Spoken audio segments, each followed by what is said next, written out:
Well, good evening, ladies and gentlemen. We're going to go ahead and do a commute episode on this second episode of Game of Thrones, just because it is timely, and I am just leaving my friend's house where we had a viewing party, and a couple of rambling thoughts about this episode of Game of Thrones. First is, it sure does seem like this show has completely lost everything about it that made it a good show. It seems to me that this season is nothing but fan service. Episodes like What Do Dragons, or episodes, comments like What Do Dragons Eat, whatever they want.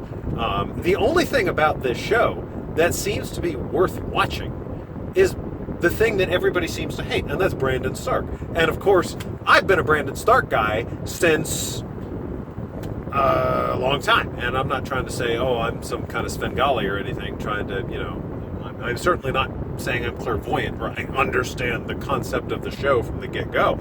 Just that Brandon Stark speaks to me the same way that Ambassador Kosh spoke to me back in the 90s. Anybody who watched Babylon 5 can appreciate the enigmatic nature of that character. But the knighthood and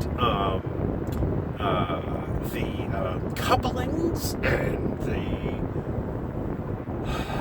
the whole, we're going to sing a song and we're going to hang out together by the hearth, and that's what we're going to do this episode, and we're going to plan, but we're not going to plan like my father did, either of our fathers. We're not going to plan the Ned Stark way. We're not going to plan the Robb Stark way. We're not going to plan the Tywin Lannister way. We're just going to say, well, this is it. We better fight like hell or we're all going to die.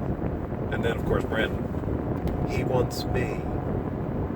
Okay, so we're not going to pull any kind of bait and switch. We're not going to make him think you're over here, but you're actually over here. We're not going to give him to you in a way. We're not going to make it look like maybe it's an accident. No, just hang out in the Godswood. Oh, yeah, take Theon with you. Yeah, that's a good idea. Take Theon with you, because anything Theon touches turns to gold. Take Theon with you. You'll be fine. No, it didn't. And it's just trying to tug at the hearts. We've spent 120 minutes now letting you guys try to pull at our heartstrings. And that's all that's happened. And the whole point of this show has been building and building and character development, building and making characters grow and trying to teach us things and bring us to things and setting something up. And now we realize we've got, 6 episodes at average of an hour and a half each? Average, maybe hour 40 minutes? So essentially we have, even if we were to, let's be generous, let's say we have 12 hours of cinema to watch still. And you have just squandered the first 2 of that with attempts at pulling on heartstrings. Now, it is abundantly clear that next episode is going to come out of the gates. Just bam! Rocket launch, maglev, not maglev, but magnetic inversion.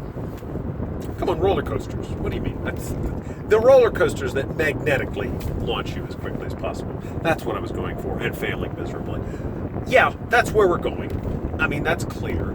Hopefully we're going to do something. Cersei's obviously up to something. I guess we just spent a teensy bit of time last week in King's Landing with Cersei and Urine Greyjoy. Is that who that is? Urine Greyjoy. Urine. Piss water. But really, what have we done? What is this? Is this the next Lost? Is this the next, hey, we set up something great and we're going to let it fall on its face? I sure hope not. Now, what would I want to see? Well, what I really want to see is I want to see the power of Bran Stark come out somewhere. I want to see the others, which everyone insists on calling the White Walkers. Okay, whatever. The others really show some power. I want them to really take over. I want there to be a hidden agenda somewhere. Davos this entire time has been hiding that bloody what's his name, Melisandre and Stannis Baratheon are actually at the Shadow Tower, and they've been amassing forces there the whole time, and they're going to attack from the rear. I need an agenda of some kind. This can't just be, let's tug at the heartstrings until the last battle, and then everybody who's dead is dead, and the 2 people who are left over are going to hang out. You know? And my God, John, why are you telling Dany about your heritage now? Now, when everyone needs their head on straight, why are you telling Dany about your heritage now?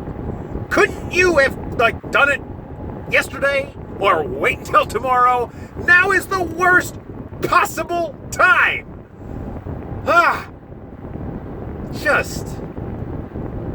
I'm disappointed. I am very disappointed.